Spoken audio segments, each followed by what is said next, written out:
Hi friends, Amy Astra with that Astra stamping. I just wanted to hop on here and show you a quick tutorial on how to make some fun bookmarks. Whether you're going to use them for yourself or you're going to give them away as a small thank you gift to a loved one or friend, whatever you want to use them for. But you could use any stamp set you wanted for these, and that's the fabulous part. And that's what I wanted to share with you today, is that you can absolutely use whatever stamp set you have available. First things first, we are going to cut our cardstock. Now, I would recommend that you use the thick cardstock for this. I am using the thick, very vanilla that Stampin' Up! Offers instead of the regular weight. And we are going to cut this at 2 inches. I am cutting down the long side of my cardstock. Now, I don't need a bookmark that is 11 inches long, so we're going to double up on this. We're going to cut it down to 5.5, and that way we've got 2 bookmarks cut and ready to design. So we'll set the Stamparatus out of the way. Now, there's a couple of things that you can do at this point. One, you could take some of your DSP, whatever color you would want to use, and you could certainly go ahead and cut and adhere that to the back right now. I am going to wait and do mine after. The caveat to that is if I do it after, I will not have the tag topper punch done. It will just come up to where that topper begins. So when I say tag topper, this is what I'm talking about. It is one of our fabulous punches. This is the reason that I cut mine to the 2 inches, is this is a 2-inch punch. So it takes 2-inch paper, or cardstock, I should say. You stick it in, you punch, you get that cute tag topper at the top. Now, this scalloped tag topper is currently retired, but Stampin' Up! Is wonderful, and they offer options for tag toppers all the time. So they like to keep it mixed up and give a variety of options. So you could definitely go in and order the fancy tag topper. They have the delightful tag topper. So definitely either one of those would work great in place of this. But if you've got one of the retired tag toppers, I would certainly use it. You could even do this essential tag and just put a hole punch at the top if you want to add ribbon to it. So yeah, there are lots of options. I am going to forego putting the paper backing on this and just go ahead and get started with the tutorial, because I think you all get the idea. So I have inserted this into my tag topper punch. I'm going to give it a quick punch, and there we are. We've got the top of our tag. Save that one for later. Now, the next thing I am going to do is use another one of our fabulous punches. This is the Trio punch. It is in the current catalog. I am going to use, it's got 3 different things that it punches out. You can punch an oval hole with this. You can round corners with this, which is what we're going to do. So the bottom edge of our tag or our bookmark is going to go in here. I'm going to give it a quick punch and see that nice rounded corner. I'm going to do the same thing on the other corner. And there I've got a nice, smooth, rounded corners on both of the bottom corners. So that part is completely done. Now I'm going to go ahead and bring in my stamps. So I have loaded this onto my Stamparatus. And I'm going to get my tag in place here. Make sure I am lined up with my stamps. And hold it in place with a magnet.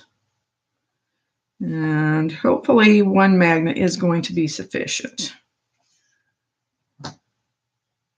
So we are going to be using the Nothing's Better Than stamp set for this particular one. And what I'm going to do is I am going to run my embossing buddy on here because we are going to do some embossing. I like to do the embossing on my bookmarks because I don't want any ink to potentially get off onto the book that it's marking, because our ink or our water-based inks, if they got wet somehow or a little bit damp, they could potentially leave a mark in your book, and we don't want to do that. So we're going to now use our Versamark ink to ink up our stamps. Make sure it's generously inked.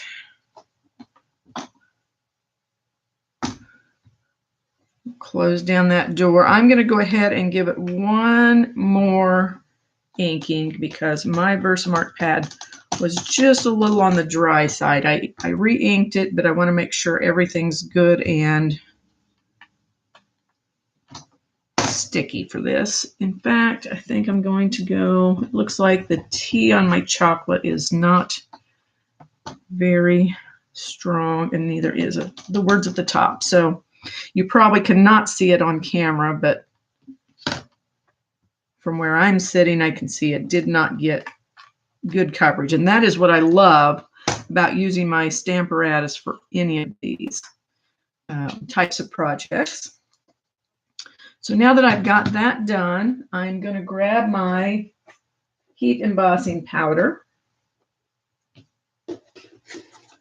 Take this off the Stamparatus, move it out of our way.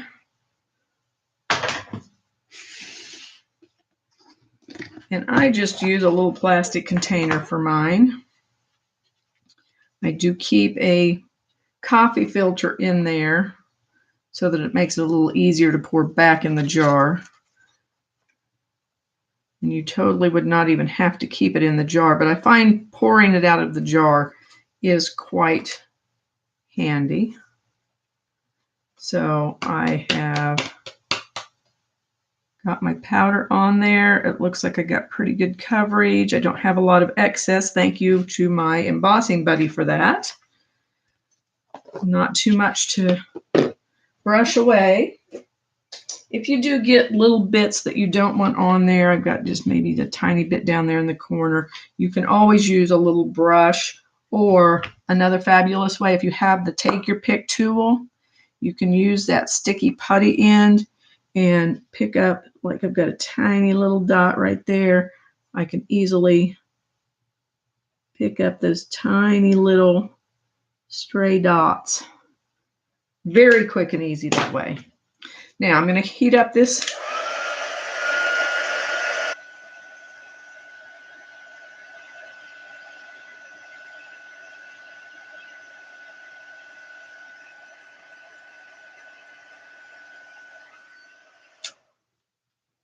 All right, I want to double check and make sure everything got heat embossed. I don't have any areas that are still grainy. So what I'm going to do now, and you totally could leave this just the way it is, I really like to use my Stampin' Blends on my bookmarks. And the reason why I like using the Stampin' Blends, again, is so that these are only activated by alcohol.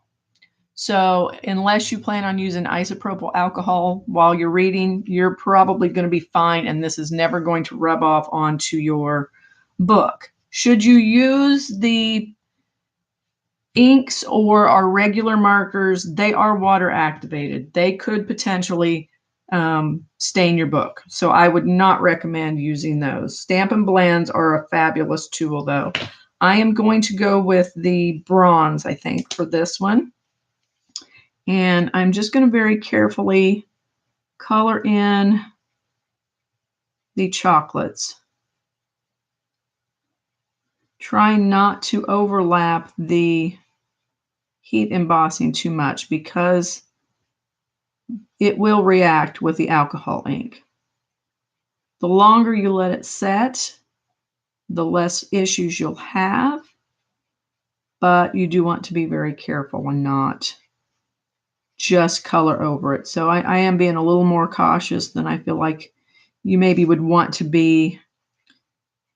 If you were just coloring, you could just swipe over it and not worry about it. But I don't want to mess up that heat embossing. So I'm going to go back over the bottoms just a little, just kind of make them a little darker. That's the fabulous part about these Stampin' Blends is you can add more color and give it a little bit of shading. Give it a little bit more realistic look.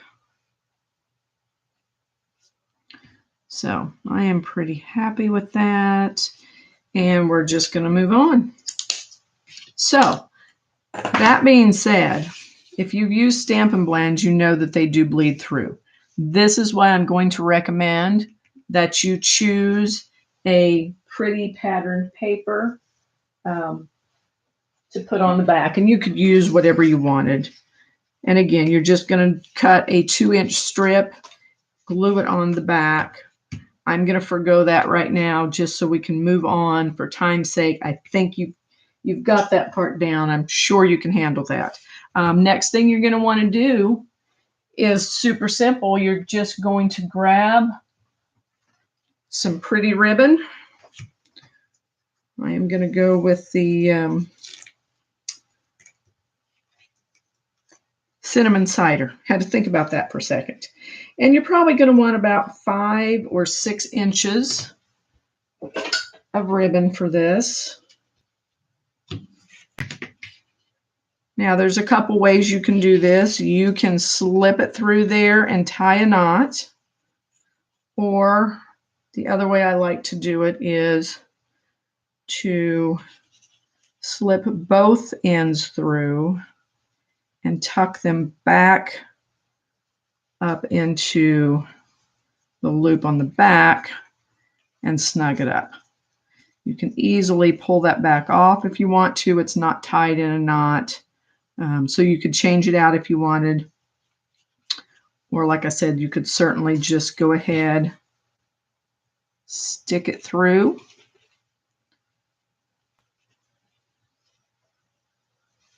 Tie a quick knot. I apologize, I'm probably working upside down for you. But I haven't learned the trick of tying up the upside down knots yet. So there you are. Cute, simple, quick, ready to go bookmark that's not going to mark up your the pages of your book.